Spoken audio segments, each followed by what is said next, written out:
Sam Rivers, the legend.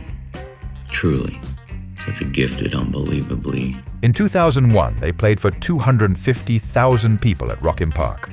Money pouring, fame exploding.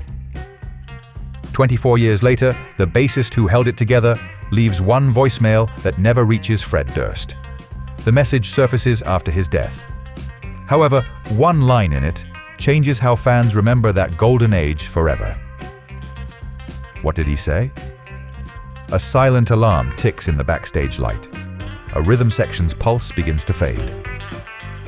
At age 48, Sam Rivers carries the weight of a legacy few notice until it slips away.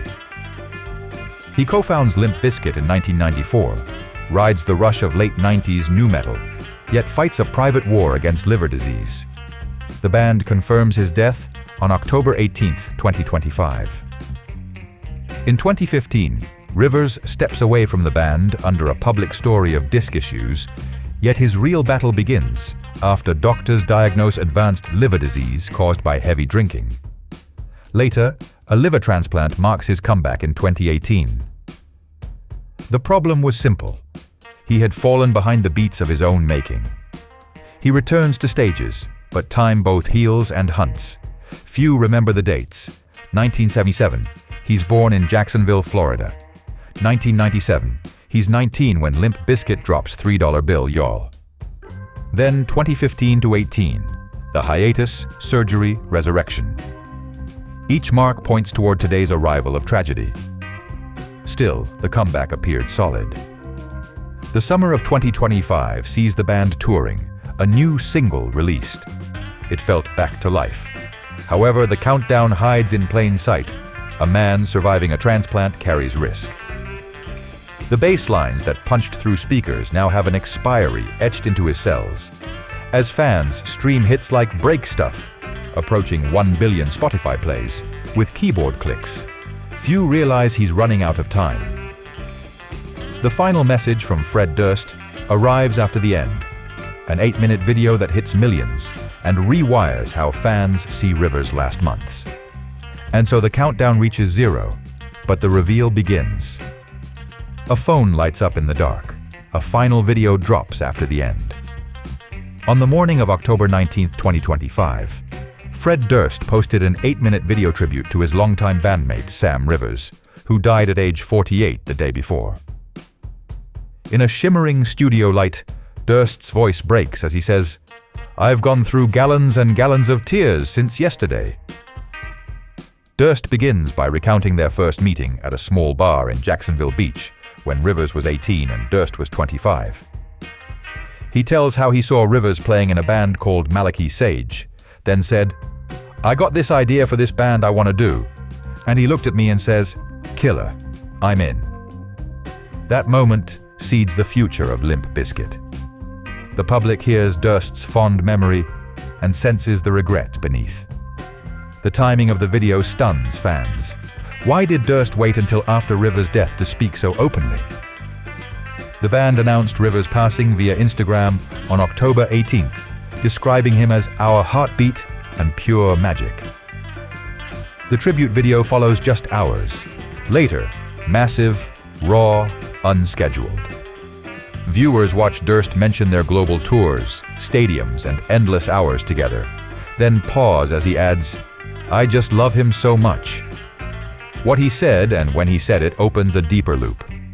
If Rivers' final months held unspoken truths, this message acts as a marker. Durst names Rivers' love for grunge bands like Alice in Chains and Stone Temple Pilots, and credits him with giving the band its tone and mood. That recognition arrives on the heels of the band's loss, so it feels late yet profound. The video holds a silent question hanging between lines. What unshared chapters remain between them? As fans press replay, screenshot the blank stares and tear-lined faces, one fact stands out. Durst filmed the message alone, unscripted after the storm broke. Therefore, the message didn't close the chapter. It cracks it open. A late-night bar meeting seeds a global phenomenon. Two young dreamers link arms. In Jacksonville Beach, Florida, Sam Rivers and Fred Durst meet when Rivers plays bass at a local bar, and Durst stands in the crowd making rough notes in his notebook. Durst says in his tribute video, "I met Sam at a bar. He looked at me and said, 'I'm in.'" Rivers was just 18. Durst was 25 and still chasing an idea. They bonded over skateboards and grunge records, then formed the shell of what became Limp Bizkit. Rivers recruited his classmate, drummer John Otto. By 1994, the band launched officially. At that moment, the friendship felt playful. Now it reads like the first act of a blockbuster. Yet simple joy flips fast into pressure. Rivers becomes the youngest member in the group as they record $3 Bill, Y'all, at age 19. Durst calls him the heartbeat in live shows.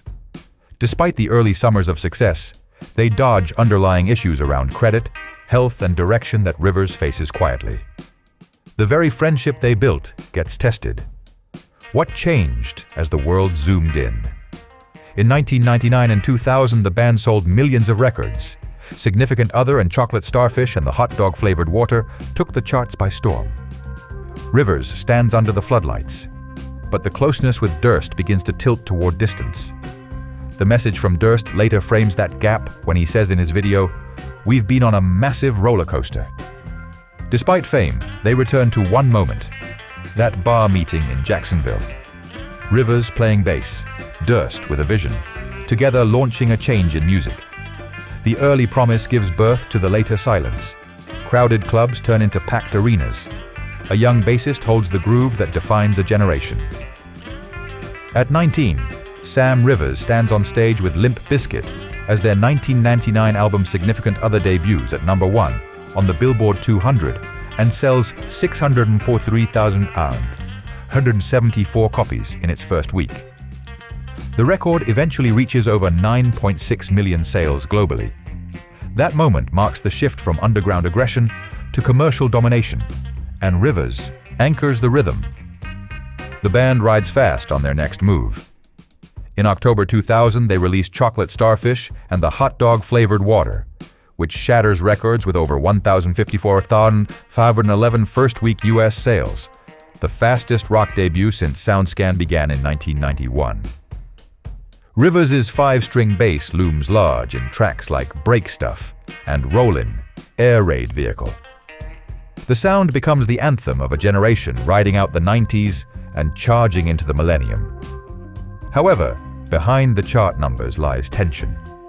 Rivers remembers touring global legs with 300,000-seat arenas, DJ Lethal scratching, Wes Borland painting on stage, but also missing credit conversations, odd silences, and health concerns creeping in. The camaraderie on stage masks a brewing distance. Fred Durst's later tribute highlights that gap. "He pulled this beautiful sadness out of the bass that I'd never heard," he says. The final message from Durst reframes all of it. When he says he helped make this dream come true, he links Rivers directly to the ascent the band experienced. Fans replay the albums, tweet the numbers, and suddenly a bassist who slipped into the background becomes the central story. The sound that once defined rebellion now echoes as tribute. Surprising detail. In 2024, the band filed a suit claiming they sold over 40 million records worldwide. That figure anchors how massive their rise really was, and how Rivers' role intersected with that mountain of sales. A vibrant sound suddenly hushes. A hidden crisis hits a tour bus. In 2015, Sam Rivers steps away from Limp Bizkit, sparking shock among fans. Behind the curtain, he battles severe liver disease caused by years of heavy drinking. He later reveals he was diagnosed in 2011. He recalls the moment a doctor at UCLA told him, "If you keep this up, you're looking at a new liver or nothing." The problem hits the rhythm of his life. He quits tours. The bass lines go silent. He vanishes from stage lights. The world watches the rise, unaware of the fall. In 2017, he underwent a liver transplant, a turning point with stakes as high as any arena rock moment. Doctors call it a perfect match. It offers him a second chance. The band's statement after his death later describes him as our heartbeat and pure magic. He returns to Limp Bizkit in 2018. The comeback includes festival stages, new singles, and a rebuilt foundation. Yet underneath, healthy again but changed, he tries to reclaim purpose and sound. The band releases their 2021 album Still Sucks, with Rivers contributing to the legacy he nearly lost. However, the message from Fred Durst that follows his death reframes all of this. In his tribute video, Durst says, "He was the first guy who really helped make this dream come true." That line highlights Rivers' role in the band, not only as bassist but as enabler, survivor, cornerstone. A surprising detail: despite his recovery and return, official, cause of death remains unrevealed. The band confirms only the date, October 18, 2025, and calls for privacy. From departure to transplant to final message, Rivers' arc closes on questions. What happens when the heartbeat fades, then returns, and ultimately still ends? The lights dim on one last encore. A heartbeat lingers after the final song. In August 2025, Limp Bizkit plays the sold-out Etihad Arena in Abu Dhabi, one of their biggest shows to date. Yet the spotlight drifts away from bassist Sam Rivers. Fans snap photos of Wes Borland's face paint, Fred Durst's mic in hand, but Rivers retreats into the shadows. The timing turns haunting when news of his passing hits 2 months later on October 18th. Rivers' last Instagram post appears on August 22nd, showing him leaning back in a limo in London. The caption reads, "Nothing but love." That snapshot now flashes across social feeds as a final peace sign. Not defiant, not triumphant, but calm. While the band continues tour planning for November in Mexico City, Rivers' absence stands out more. That gap doesn't become clear until after the news drops. During the 2025 tour leg, the band recorded new material tied to their soundtrack work for Battlefield 6. Yet Rivers' contribution to those sessions remains unmentioned publicly. The disconnect grows. One evening, he's backstage tightening bass strings. The next, a farewell statement is posted. The drum kit silence echoes. When Fred Durst's video tribute emerges the next day, he admits they'd shared gallons and gallons of tears. That line pulls the viewer into something raw. Grief meets unfinished business. Memory meets regret. Rivers' final public performance lasts 1 hour and 43 minutes, July 14, 2024, at the Incarceration Music and Tattoo Festival. He plays 17 songs including Break Stuff, credited to Borland, Rivers, and Otto. The set keeps thundering, but his part becomes part of the archives. The payoff lands. This stage snapshot becomes Rivers' last stand and his departure signal. The absence left on those riffs forms the silent message. A screen lights up at dawn. A voice holds grief and revelation. In his 8-minute tribute video, Fred Durst says, "It's so tragic that he's not here right now. I've gone through gallons and gallons of tears since yesterday." Those words hit like a final bass drop, raw, spontaneous, nearly unscripted, and fans rewind to catch every pause. The content of Durst's message digs deeper than goodbyes. He names Rivers' love for grunge bands like Alice in Chains and Stone Temple Pilots, and highlights how Rivers had this ability to pull this beautiful sadness out of the bass that I'd never heard. That phrase lingers, a bassist turning emotion into tempo, sadness into rhythm. It reframes the familiar riffs of Break Stuff or Rollin', Air Raid Vehicle, as more than hits. They become chapters in Rivers' own story.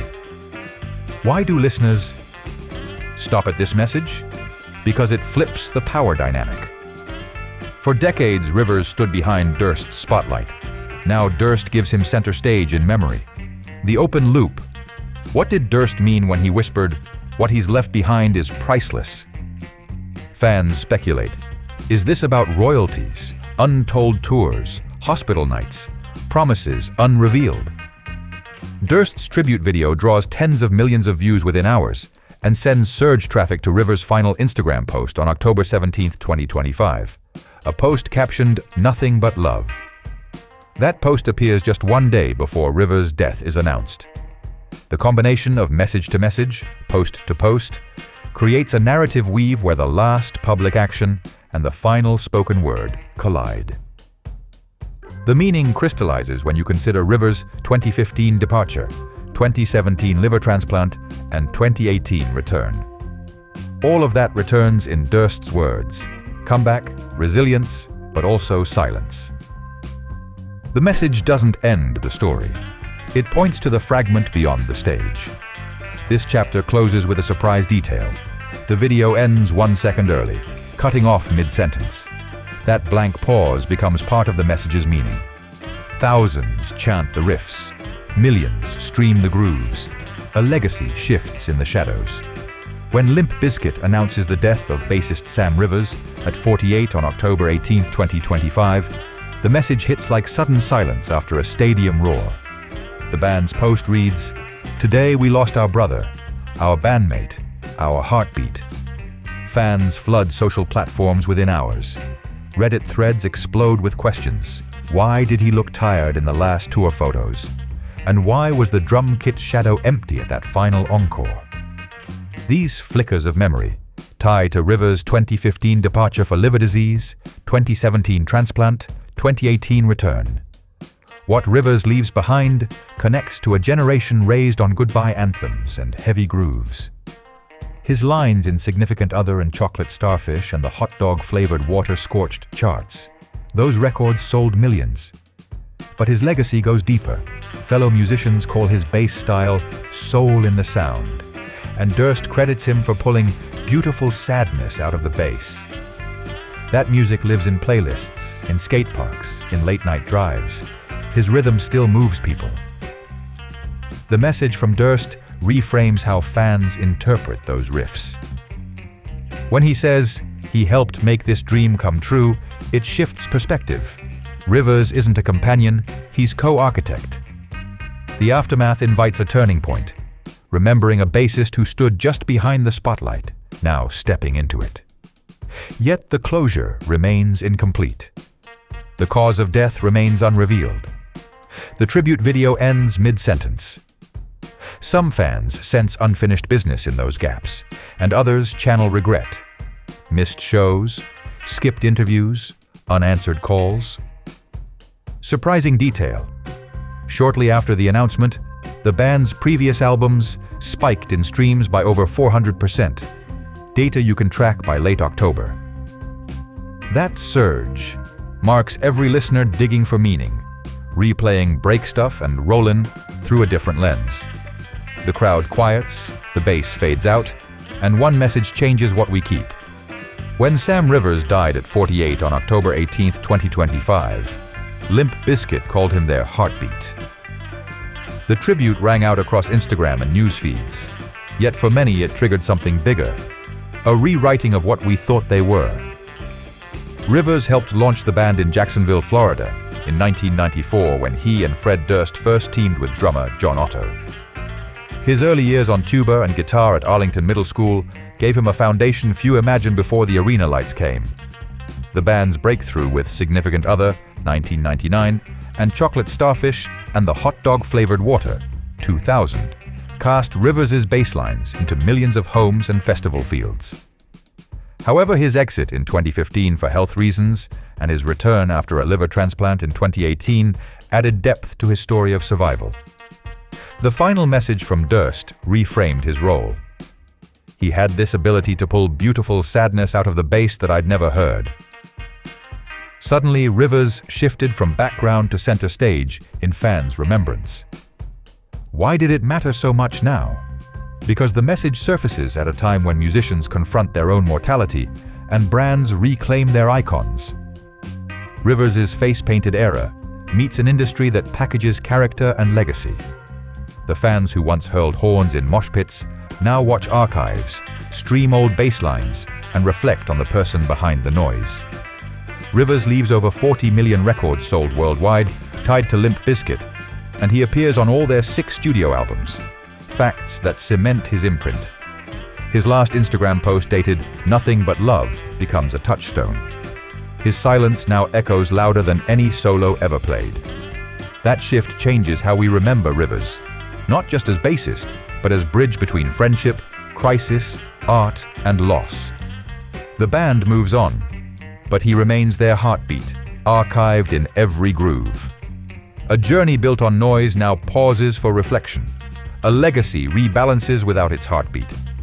With Sam Rivers dead at age 48 on October 18, 2025, the band he co-founded, Limp Bizkit, faces the reality of moving forward without their founding bass player. The Instagram post reads, "Today we lost our brother, our bandmate, our heartbeat." In filings and band history records, the group notes sales of over 40 million records worldwide, and chart-topping albums like Significant Other and Chocolate Starfish and the hot dog-flavored water during Rivers' tenure. That scale anchored Rivers' influence and deepened the gap his absence now leaves. However, the future press releases hint at a pivot: tours, new recordings, and ghost lines without his groove. One key detail: the band had a Central and South America tour scheduled for late 2025, starting in Mexico City in November. Rivers' name still appears in early tour press kits, though the cause of his death remains unannounced. The band acknowledges his influence and signals continuity, but the rhythm section lands empty without him. Frontman Fred Durst's video tribute says, "He pulled this beautiful sadness out of the bass that I'd never heard." That line becomes a touchstone, altering how the band presents themselves moving forward. Whereas previously limelight fell on Durst's vocal aggression and guitarist Wes Borland's stage theatrics, now the message reframes attention on Rivers' subtle depth. For fans, the change feels urgent.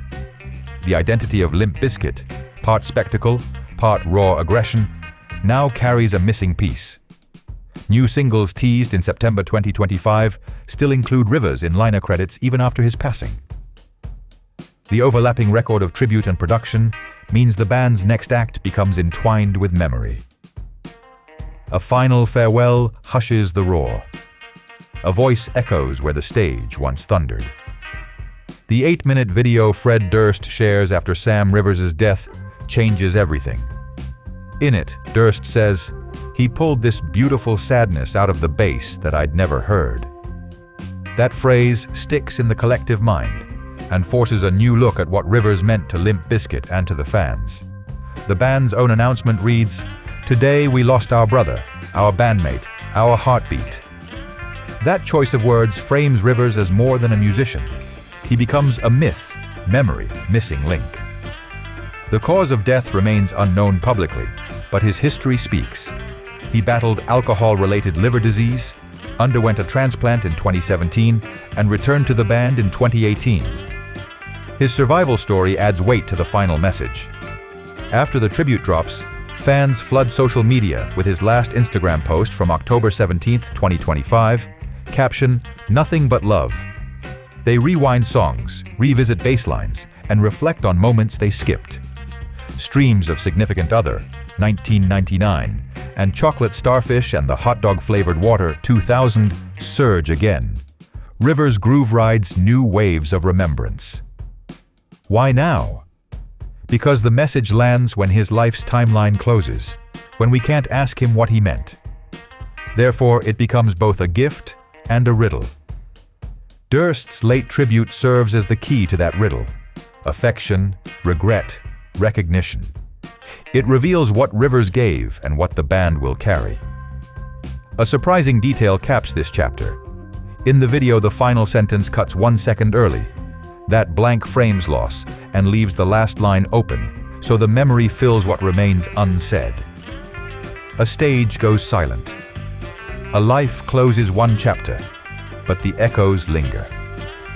When Sam Rivers died on October 18, 2025, aged 48, his band Limp Bizkit called him "our heartbeat" and "pure magic."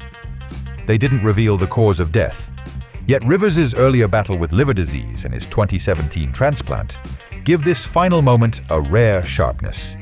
In the days after the announcement, fans returned to Rivers' last Instagram post, dated October 17th, with the words "Nothing but love." They rewound his bass lines, comparing the grooves on Significant Other and Chocolate Starfish and the hot dog-flavored water to the silence that followed. Rivers' part on those albums underpinned the band's 1999-2000 success, helping define nu metal for a generation. Meanwhile, frontman Fred Durst's video tribute, streaming across platforms, brought raw emotion and a line that landed heavy. He pulled this beautiful sadness out of the bass that I'd never heard. That phrase reframes Rivers' role. No longer just the rhythm section, but the emotional undercurrent of every show. The Wake becomes more than mourning. It became a legend for Limp Bizkit. They must tour, record, release, while the pulse they lost still resonates. Their upcoming South American leg, scheduled for November 2025, takes on new weight. Facing a future without Rivers, they carry his contributions into live shows, hidden studio credits, and fan memories. The story doesn't stop here. Every legacy hides a message waiting to be heard. Stay with us, subscribe, and join the next chapter where truth and music collide once more.